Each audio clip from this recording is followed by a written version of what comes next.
All right, good afternoon and welcome to this session of the 2025 College Sports Communicators CSC U Summit, our two-day online learning experience for those new in athletics communications and in the creative profession.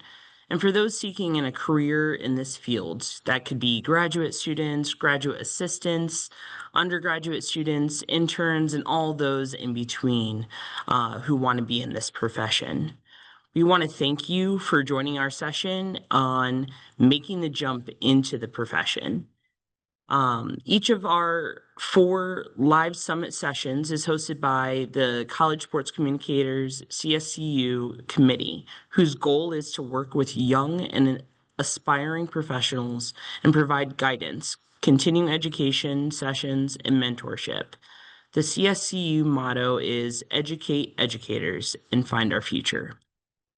So for those of you who don't know me, my name is Ashleigh Jones. I'm the Director of Athletics Communications at Denison University, and today I'll be your moderator. I want to welcome you to ask questions throughout today's session. One quick thing is please use that Zoom QA function. That way we can see it in a timely manner. Don't use the chat for your questions. And we'll make sure to get to those questions closer to the end, but we'll definitely be moderating or monitoring that throughout the session today. And then as a reminder, we are recording this Zoom session and later on our CSC website and on YouTube and on the YouTube channel, you can actually access this on demand if you do have to head out a little bit earlier. So we invite you and others to follow along and watch the on demand afterwards. So without any further ado, why don't we get to know today's guest panelists? Bridgette, can you get started for us today? Sure. Thanks, Ashleigh. I'm Bridgette Robles. I'm the Assistant Director at the University of Richmond. This is my 6th calendar year, but finishing up my 5th academic year, working with baseball and field hockey. But I've been all over the country at D2s, D3s, and getting my start as a student worker at Missouri State a long time ago. Wonderful. Jhordyn? Hi, everyone. I'm Jhordyn Stallworth. I am the Communications Fellow at Mississippi State Athletic. Oh, goodness. Am I can good? still hear you. Yeah, we Okay, can okay. still hear you. I'm the Communications Fellow working with track and field and cross country at Mississippi State. I am in my 10th month in this role. I transitioned into this role after being a student athlete here at State on the track and field team. Love to hear it. All right, Matthew? Good afternoon, everyone. My name's Matthew Haufe. I'm the Director of Athletic Communications at Elmhurst University. Wrapping up my 3rd academic year here at Elmhurst. Got my start at the University of Illinois as a athletic communications graduate assistant at the beginning of this decade, and excited to be on here. Awesome. And then let's wrap up with Peyton. Hey everyone, my name is Peyton Thibault. I'm the Assistant AD for Multimedia at Trinity University in San Antonio. I got my start as a student worker at Olivet Nazarene University up near Chicago, and then did grad school as a SID general thing at East Texas Baptist University. Fantastic. So as you all can hear, we've all had kind of different ways in getting into our fields.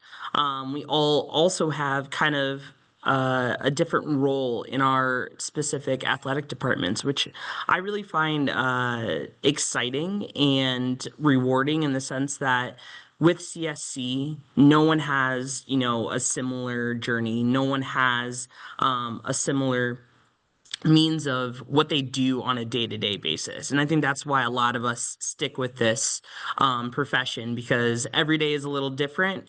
And sometimes it can be hard, but in that hard, there's some really, really cool things that come out of it. So my first question to you all, and Matt, I'm going to have you answer this question first, okay? how do you get better at your job? So I think first start with kind of explain your role, and then if you can kind of maybe share how from your GA position to now, like how you've gotten better. Yeah, so honestly, I at Illinois I had some great mentors. Kent Brown was my old boss at Illinois, and he was absolutely amazing to learn kind of all the traditional SID duties. So posting game recaps, box scores, those things like that. Kind of like the media relations side of things. He was a great mentor, so I really leaned into him and asked a million questions in my time at Illinois. When I came to Elmhurst, I was all of a sudden also in charge of all of our digital media. So, social media, photography, videography, content creation, all of that. And honestly, I'm a proud graduate of YouTube University for graphic design, photo, photo editing, video editing, all of those things. I really spent a lot of time, just searching on Google or searching on YouTube, like how to use a camera and all of these things. And, you know, going through that and having the experience here at Elmhurst, I've kind of found a love and a passion for photography, and something that I kind of want to do as a hobby going forward. But honestly, there's no shame in looking up YouTube videos. Like I said, YouTube University, it's one of the best tools to kind of help get yourself better, especially if there's something that you might not be the best at or are new to. That's a very, very easy way to kind of always help, grow yourself professionally. I really appreciate you saying YouTube University, and I'm going to give you some time maybe to throw maybe some of your like specific creators that you really like to follow on YouTube, because I know for myself, whenever someone's like, YouTube University, I'm like, great, but what links did you actually watch? So that's something that I really would appreciate, right, in relation to how do you start taking those steps to learn, because I think we all know that during the summer, that's a really good chunk of time for us to learn and try new things. Bridgette, I'm going to have you answer that same question. How do you get better? You said you're in academic year 6, right? And then 5 at your institution. So yeah, can you share that a little bit with us? It's kind of the same as what Matthew was saying. Be curious. And I have no qualms asking my younger staffers, coworkers that like, okay, this is what I'm seeing. How does it get like I'm missing bits on how to get it to execute it. I have no qualm going and asking them or any of our student workers is like, okay, this is what I'm wanting. How do we get there? And they're like, what? No. Or I mean, I know I'm not always up with the trends, but sometimes I catch one before they do. But I was just trying to stay curious, and whether it's social media or you can always get better at writing or graphic design, staying curious and seeing what maybe the trends aren't something that works for baseball or football or field hockey doesn't work for men's lacrosse. Just like, no, that's not done. So like understanding where our niche sports are in trends, and like how it helps each program, because we can do one for the general athletics and it doesn't fly with baseball or field hockey or track and field. So just being curious and to listen and learn. A lot of it's just kind of keeping up with how things are trending or going, going from as a student worker, it was fax machines and film for photos rather than digital in an instant, and fields, tweeting field side updates. So just got to keep with the trends. Thank you, Bridgette. Jhordyn, so when we first sat down and kind of talked about, this topic as a group, you shared how you got into this space. Can you kind of share with the group today how you got into this space and how you've kind of made your role even better and more accessible, right, to other student athletes? So I had a bit of a different path getting into this space. I was an athlete, as I said earlier, for 4 years at Mississippi State, and I was a thrower on the track and field team. And if you have any understanding of track, you know that it's already an underrepresented sport, but then when you get to the throws, nobody's really paying attention. So I took it upon myself to create a little Instagram account. It's not active anymore, but it was called Hill State Throws, and I would post meet recaps, training videos, results, program records, broken, just anything that promoted the group. And it amassed maybe 2,000 followers, which I felt like was a big following for it being such a niche interest. Um, After that, the department took notice of like what I was doing, and I also participated in an internship with the creative department here doing photography. So I started to build relationships with the creative side, with our graphic designers and our videographers and our photographers and our SIDs. I started to meet them like once I got into the role. So after I retired almost a year ago, this position opened itself up because it's a year-long position, and I threw my name into the hat and got the job, and it's worked out ever since. I love it. And, for those listening, it's that take initiative piece, right? Like, I think that's so important to not only try new things, like we talked about with taking initiative, going on YouTube, asking questions, but I think the other piece that Jhordyn mentioned was building relationships across the athletic department, across the athletic communications and creative space. And, I think that's a really good transition into Peyton, right? Like you had a variety of experiences in relation to what AthComs looked like for you, and now you're in a very specific role. Can you kind of share how you kind of came to where you're at right now? Yeah, for sure. Before that, you mentioned a YouTube U page that to recommend to people, and sports Photoshop tutorials is the YouTube page that I send everybody to. Um, since they're sports related tutorials, it's like you're making your own end product. Just wanted to get that out there. As far as like my journey to get to where I'm at now, I started off doing all the traditional stuff, stats, archiving, web management, all that stuff. My second year at ETBU, we had two GAs. One was creative driven, the other was live stream, web management, and student worker management. So I pivoted from the traditional stuff to strictly creative stuff my second year, and that allowed me to really open the can of worms of being a creative. And like I've only been doing this for like 3 years as doing the creative stuff now at Trinity. But what helped me get into this position was I was given the opportunity to travel with our baseball team for the full season my second year as a GA, and just really the coach was like, if you think it's cool, make it, dude. Like it's fine. We don't care. Just do stuff that makes us get seen. So at the time, Tennessee football was doing these like meme videos, and I started doing them for our baseball team. And there was this page called Almost Friday that was doing these Almost Friday posts, and I started doing almost game days. So like we were doing almost game days at ETBU like 6 months before the rest of the country caught on to the trend. So that was pretty cool to like see that. Like Bridgette was saying, sometimes you catch it before the student workers do. But yeah, just like taking the most of an opportunity, and again finding inspiration from your peers, and imitation is good. There's no such thing as an original idea in creative content anymore. So go out and copy other people in the best way possible. Love it. Love it. And, I think that hearing everyone's different experiences and figuring out how you're making yourself better, how you're making your teams better, right?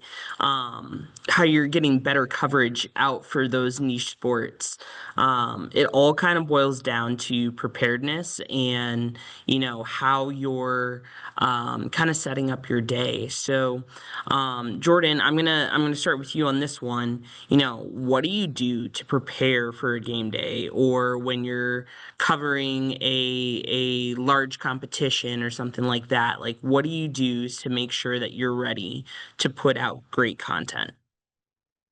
So it's a lot of statistical data that I have to put together. I make my notes. I have everyone's personal best in every different event because track is such a constantly moving sport. There's never just one thing happening. So I always have my head on a swivel. So I put together my game notes. I write my previews. I put my graphics together that need to be put together. We have our own dedicated graphic designer in our department. So I work with him on a weekly basis of, okay, for our meet day graphics, this is who I want on it. And then we have templates already pre-made. If someone breaks a program record, freshman record, if they do something just extraordinary, I have that stuff ready to go. And then it's also constantly watching world standings, world rankings. Did this person break a national record? Did they take the collegiate lead, which has happened a couple of times? I've had a guy he ran the 8th fastest 800 indoor 800 all time. And I actually didn't catch it. The announcer caught it, which this was my second meet doing this. So I was like, okay, this is something I need to be prepared for. So I have those links pulled up. I have my live results going. I have my live streams going. It's constantly moving for like 8 hours. And then I write my recap and then I rinse and repeat for the next day because track meets are on average 3 days. I love it. And I think that oftentimes, especially with those sports like track or golf or swim, even tennis, like people forget that there's still a lot of preparation that is needed, even though, the end result is usually what people are, completely focusing on. But that prepping to make sure that you're ready for that end result is so, so important. Bridgette, I know that you primarily cover baseball, is that correct? Can you kind of share what a game day might look for you? Because those games can be pretty long, right? And staying on top of things is really important. For sure. Like Jhordyn said, having your P's and Q's on your game notes set up the day prior and getting all that out of the way. But an actual game day, runs from graphics early in the morning. Richmond plays day games at home. So that's probably out the door by 8 a.m. for a 2 p.m. game. And, as a mid-major, sometimes it's me being the photographer from the press box. So I've got all my batteries for my cameras, my 2 computers for stats, and my working with my broadcast person that's stationed in the arena for the stream. So working with him on getting all their cameras set up and before an hour before. So then it's actually the game going on, getting the lineups, getting all that set up, and making sure my broadcaster is up on the team, and whether that's a guy that's seen us before or hasn't at all. And then if we've got student workers, that's great too. But being prepared to be able to handle most everything but the PA and the scoreboard by myself. It happens still at mid-major levels, but then just kind of just pulling levers like our coach does with the lineup, making sure it's smooth, knowing who's close to records or big events, keeping track. We had a guy that hit for the cycle on the last day of his career last weekend, but just keeping an eye on, okay, he had a home run, he just legged out a triple.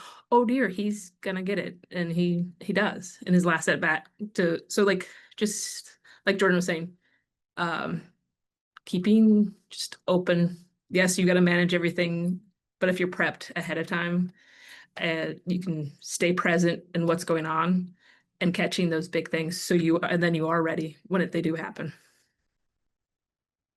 So good, so good. And I love this because I know with Matt and Peyton, working with student workers is something that you both do pretty often, and you can rock, paper, scissors to figure out who wants to answer this question next. But I would love to hear from you all on how you're preparing your students, right? How you're preparing your GAs to maybe have their head on a swivel and be preparing so that if there's an audible and you have to jump in and do something completely different, they're actually ready. Yeah, I'll kind of start it off for that, but I always have constant communication with my student workers, and this was actually something that I kind of just started to really build up this year as I got my footing underneath me here at Elmhurst. So this year I was able to have quite a larger staff than I had had in the past few years in terms of student workers. So I was really able to kind of, get them all together and just go over expectations for each season. So I kind of broke it up into, fall, winter, and spring. And first of all, I made sure that, whatever sports that they were working, they knew how those sports worked. So like for example, in the spring, we have men's and women's lacrosse here at Elmhurst. Personally, when I came here to Elmhurst, I had never watched a single second of lacrosse, or yeah, either way, either men's or women's lacrosse. So I had to take the time to learn how each of those sports worked. But then when I was starting to meet with our students for this spring, I remembered that about myself, and I said, okay, does everyone know how lacrosse works? And all of them said no. So, the preparedness part of that is also like knowing the sport. But yeah, it's really just constant communication with them and kind of setting expectations, but then also giving them resources. So if they're gonna be, if they're going to be statting a soccer game or a volleyball game, then sending them those webinars and practice games and things like that, getting them as prepared as they can be before, and then maybe running a few practice sessions, but then empowering them on game days. I try to overstaff so that I can kind of stand back and help where I can at the beginning of each season, just because everybody's kind of learning new things and learning new programs and things like that. So I try to stand back and let them kind of run through issues. And if I see that they're really, really running into something, then I'll step in. But I really try to empower them to kind of figure it out themselves, because then when I'm not at a game, they feel empowered to, kind of step in and help that situation. And that's good. Peyton, can you kind of share from like the creative side how you've kind of developed your team and how help them make sure that like they're taking steps so that they can make this jump into the profession? Yeah, so I tell every creative student worker that comes in that by the time that they graduate, if they're with us, it's my like goal to have them understand photography or graphic design in a way that they can freelance it as like a side hustle by the time they're done, just to like give them some sort of a deliverable to shoot for and like Yeah. an incentive to come back actually. um but as far as like training stuff goes, we'll do most of our stuff. Like a lot of people that I hired don't have photography skills. They're just like, I am at the game anyways, I might as well get paid to be here. And I'm like, yep, for sure, we'll get you there. So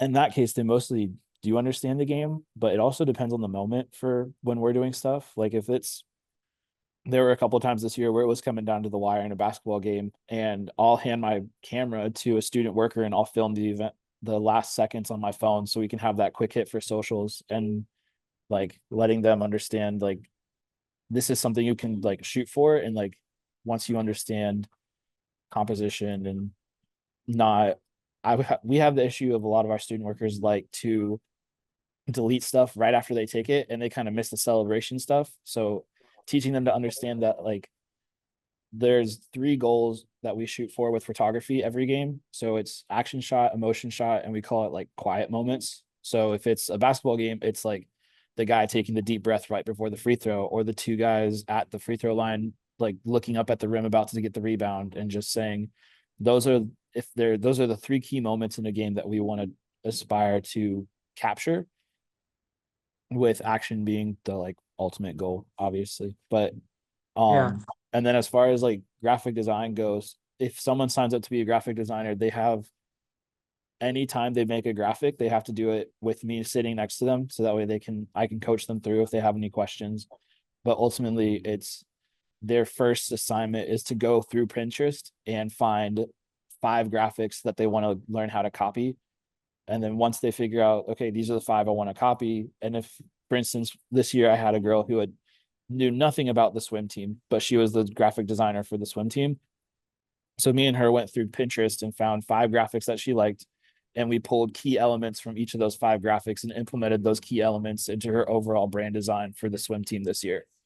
So like being able to teach them like this is why you need cohesion across all your graphics, so that way even though all these teams are united under one university's brand, they can each have their own unique look and allow them to have like a sense of like uniqueness out underneath the general university brand umbrella. Good. That's good. I'm gonna pivot real quick. We do have a question in the Q&A, so I really appreciate whomever put in this question for using that. The question is, are there any sort of templates any of you would recommend to start with game notes, or one you'd be willing to share? I think that if you have the opportunity, touch base with your SIDs, your directors. Sorry, I used an old term, SIDs, athletic communicators. But I also would recommend, taking a look at the College Sports Communicators website as well, because there are resources on those drop downs. But I can probably, contest that everyone on this call, like if there are more opportunities for us to, share our resources, reaching out to us, you could totally do that. I think, when it comes down to making this jump, right, from student worker to GA to an intern, or a part-time to full-time assistant, there are components that we've kind of already touched on, but something that really kind of resonates with me in my current role is the ability to admit that you don't know, right? And the willingness then to find the people that do know, and kind of building your networks and figuring out how to leverage the role that you are currently in for that next role.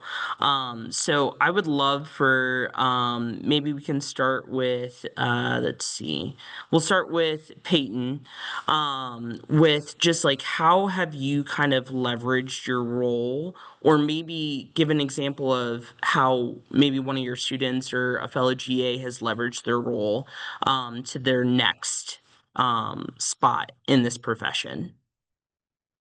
So I'll go with how I jumped from ETBU to Trinity, and it was like networking a lot and going to COSIDA or CSC and meeting a whole bunch of people, and just like also being willing to kind of go and even when you email people like, hey, here's XYZ thing, like being professional about it, being punctual about it, and even like trying to go above and beyond expectations. At Trinity, we try to provide photos to every opponent we play as much as possible, so that way it's like if you're doing that and you're a GA and you're able to allow your put a good top of mind reference for yourself to someone and have a good first impression because you went above and beyond for them in a way that's not really that common in sports information, and like being able to create like an extra touch point with someone to get yourself that Yeah, no, good and notice. I've received some of those photos, so greatly appreciate that touch, because I do think that oftentimes people forget that like this profession is about the relationships. I think our incorporation of creative with what we would consider traditional athletic communicators, like there's so much overlap that occurs that you do need to be able to find ways to communicate with a creative person or someone who's writing. And quick plug, we had an earlier session on writing, so if you're really interested in like the journalistic side of stuff, make sure to watch that on demand. And they actually also touch on game notes, which is really, really great. But I think, looking at, again, our Q&A, there are some people that are putting in job applications, right? And they're trying to figure out, how do I separate myself from the application pool? How do I make sure that, you know, you go to the top of the list? And I think, Peyton, what you said with utilizing the position that you have currently and, you know, asking for opportunities to maybe be that main communicator between a team during a tournament. I would also say, like, right now here at Denison, I am hosting a lot of things. And, you know, we're always looking for volunteers, having someone who is maybe interested in the broadcasting side or is willing to help us with PA or, you know, would just like to see how a tournament is run. Like, depending on where you are, there might be a lot of summer events or tournaments that are being hosted by you. Don't be afraid to reach out and be like, hey, I'm willing to, you know, give you 3 hours of my time to benefit you and myself, because then you're building your network that way. All right. Does anyone else kind of want to jump in and share how someone's maybe leveraged their role before? Actually, I'm gonna just kind of reiterate what you were saying. I'm not a fan of cold calling, but like cold email is like, hey, if you know, if, like you said, a lot of championships only want volunteers that are local to them. So see what's around. And it doesn't have to be D1, D2, like you could be anywhere, open to volunteering for marathons that in your community. People are always running. Help them and so do some social media for their event. And like, especially for social media, there's a gondola.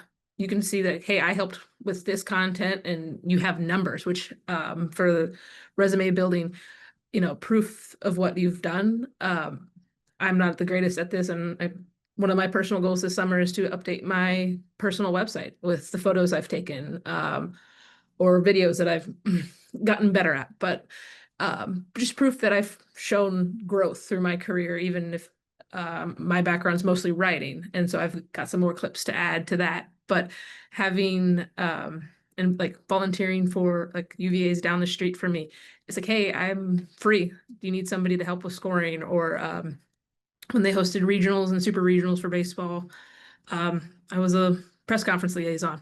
I got to watch baseball for free. Golden for me. Cool. I'll walk this way for 30 minutes. Great.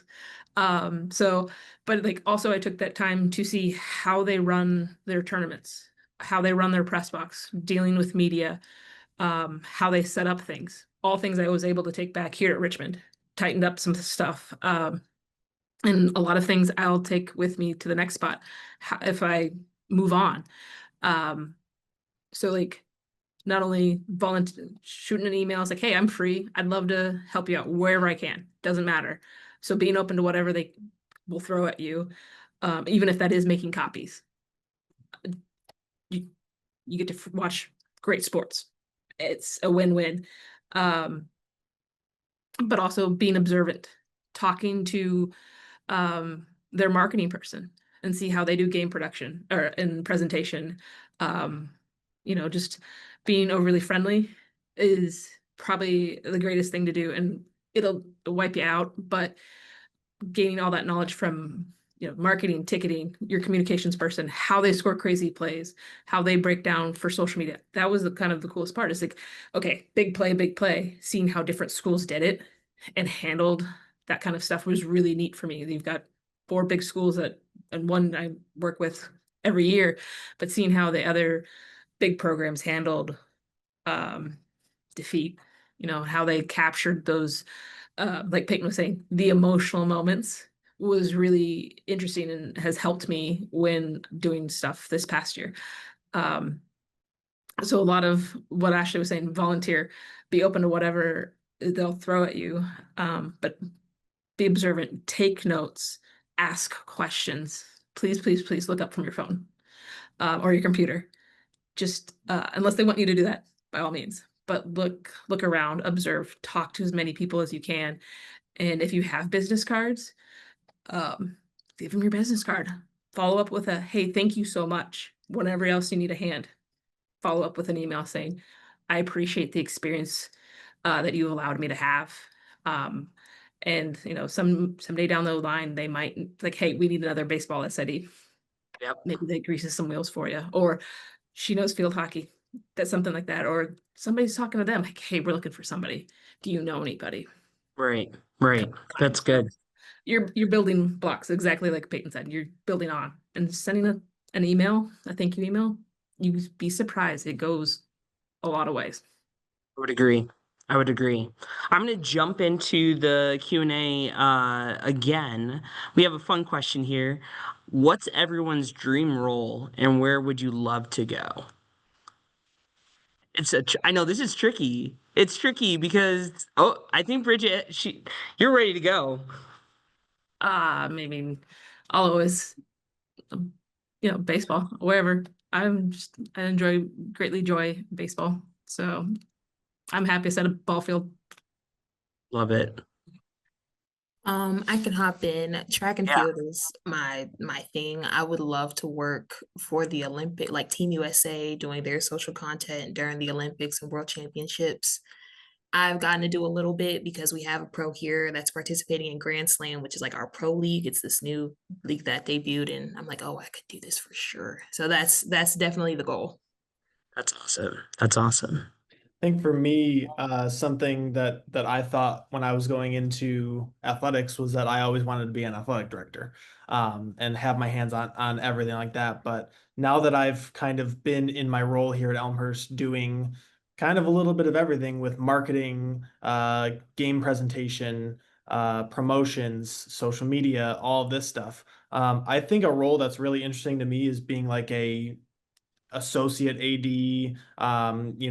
senior associate AD for external operations, which might seem really specific, but I think it's a really interesting and unique role because you have your hands on all of those different areas. And you're kind of able to put influence on a lot of things that are externally facing in a department. And also just being able to work with student athletes is something that's big for me too. So Yeah. How about you, Peyton? I want to be a extreme sports videographer for Red Bull. Talk about specific. That was pretty specific. I love it.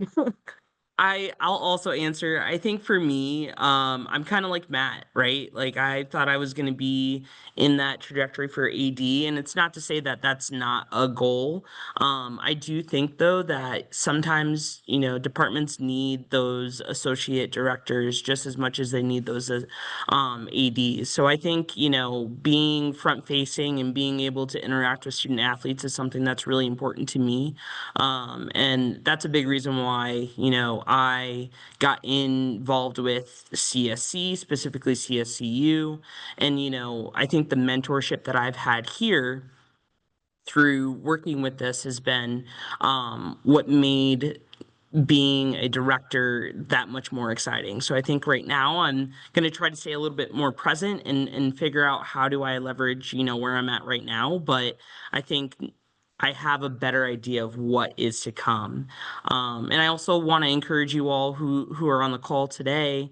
We'll have more sessions in relation to mentorship. So, be on the lookout for that so that you can start building your network yourself. All right, let's see. Next question we have in the chat, or excuse me, in the Q&A is touching back on student workers. How would you go about keeping their interest? Great question. Keeping them motivated throughout the year when sports isn't a career path they're going to pursue as after they graduate. I love this question.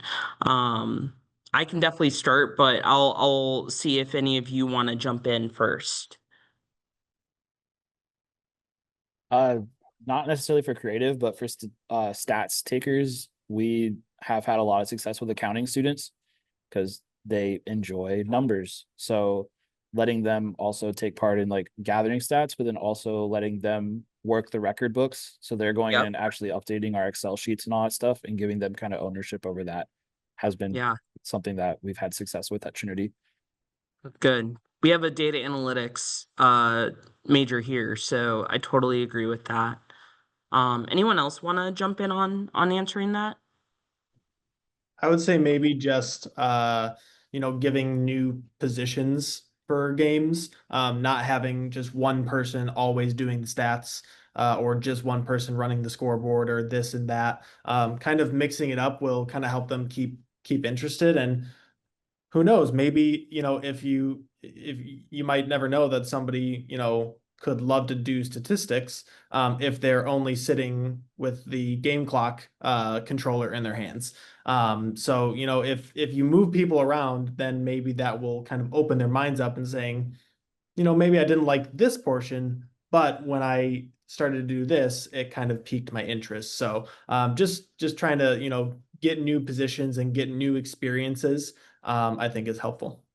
Yeah. And I also think providing opportunities for like they get to supervise others, right? Like I believe that in athletics communications there are so many transferable skills.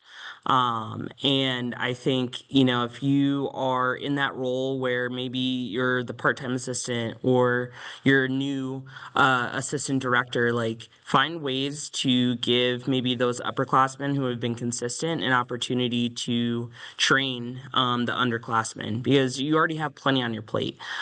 So I think that could be a really great way for you to kind of navigate that. All right. Another question is I'd love to hear more about broadening my skills as a graphic designer, a photographer. As a beginner, where and how should I begin? I'm probably going to pass that to Jhordyn and Peyton. And then we can kind of pass that to Bridgette and Matthew if you want to add on.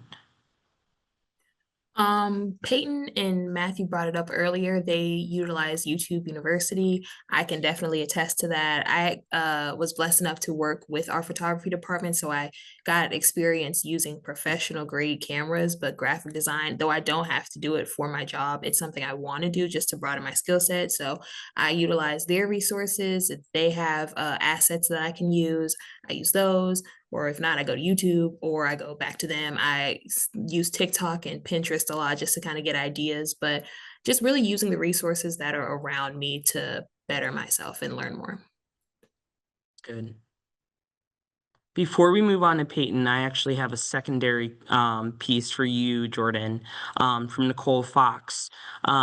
They specifically were talking about underrepresented programs and how they're going to be covering in the fall track and cross country. And they were just asking, like, how did you navigate, our lack of resources potentially, or, finding ways to best improve visibility of that sport?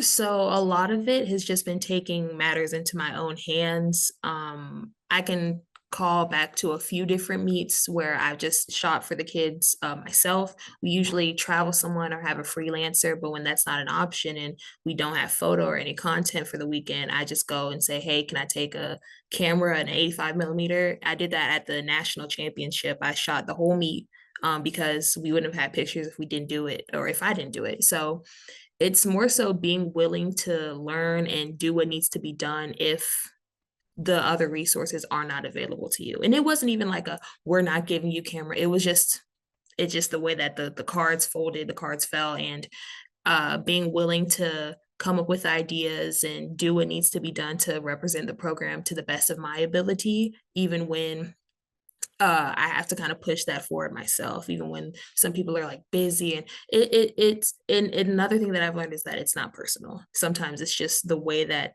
the athletic world is moving.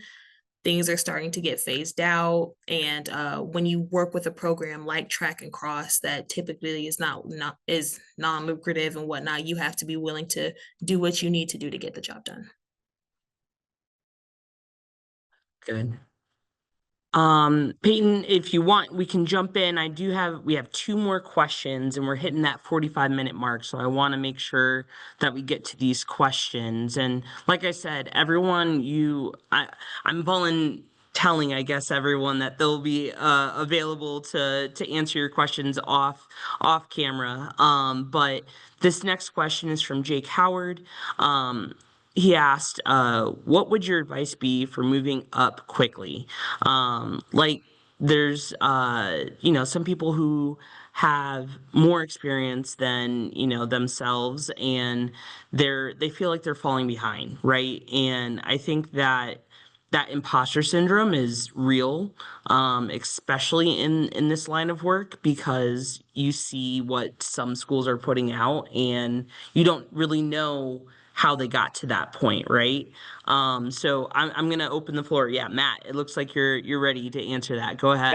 Yeah, absolutely. And I mean, Jake, this is I kind of felt the same way in college, mainly because I went through COVID halfway through, right after I started. So I started fall 2019 as a student worker, and then that spring was COVID.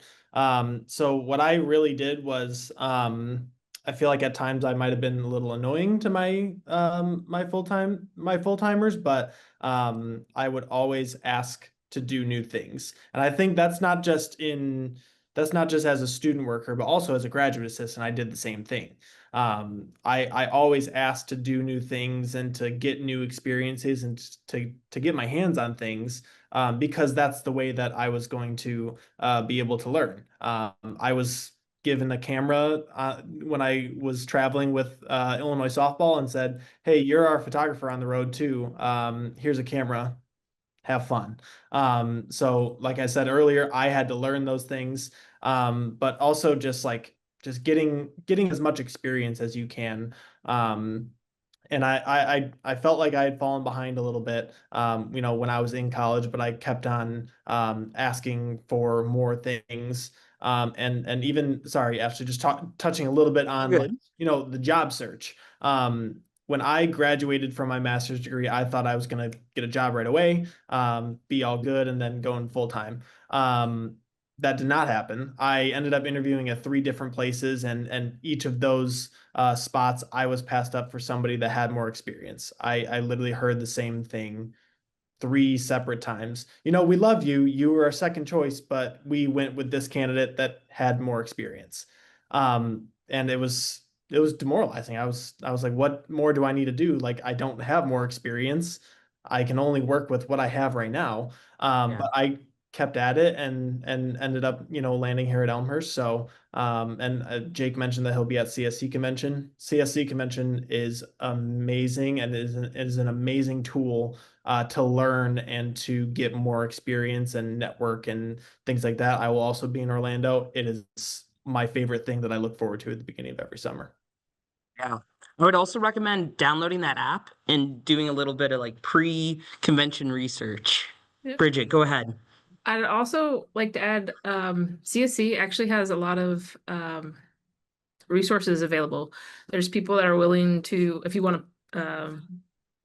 willing to look over resumes, or honestly, probably any of those people or any in your conference, or would be willing to help do mock interviews. Yeah. So maybe it's not your resume, and maybe it's not your website, but maybe it's just tightening up something really small that somebody else sees on when you're interviewing. There, again, getting back to pretty much the root of what we've been saying, reach out, ask a mentor, ask honestly anybody here today.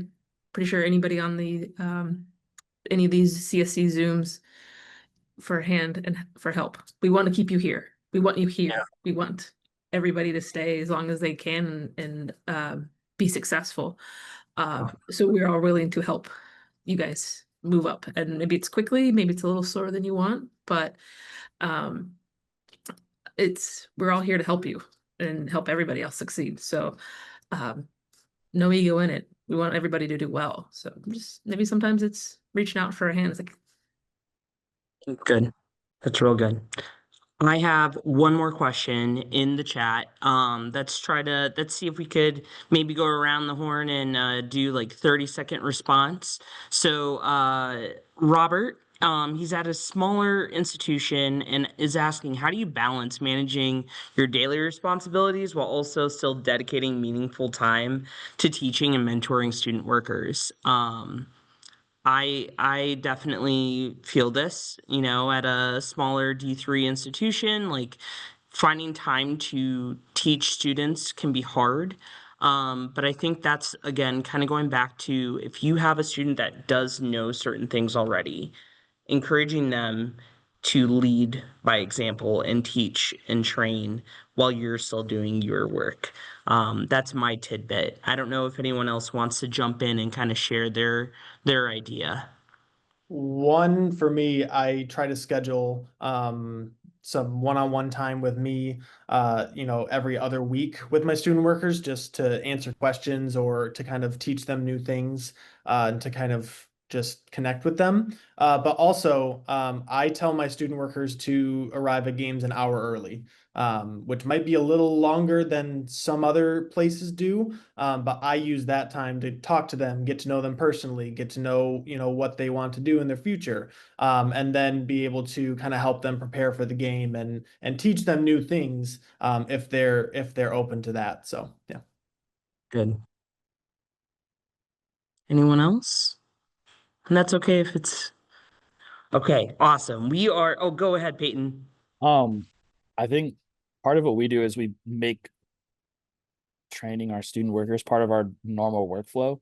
Mhm. So like if you create a workflow that is pretty simple and able to be like adapted by other people, that kind of helps with the transition of being able to like mentor them in a way, but also like creating a way for it to be expounded upon. Like there's stuff that I don't teach some student workers because they don't need to know it. And there's some stuff that I teach others because they want to know more about it. So having something that like is simple, but also at the same time, we're trying this summer. One of the projects that I have is creating training videos like how they have for stats, but for our creative processes. So that way, if I have a new student worker come on, I can just be like, all right, go watch this video, and it's going to explain everything you need to know about editing photos, renaming them, and uploading them to where it needs to get uploaded. So that way, it takes a different aspect, like that time frame, away from me, but then also like gives them a resource that they can keep going back to in case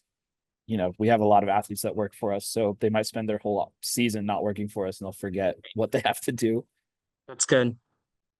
And I want to also encourage those who are at smaller institutions, like that probably means that it's like you and maybe one other person. So like don't be discouraged by the fact that it is just you.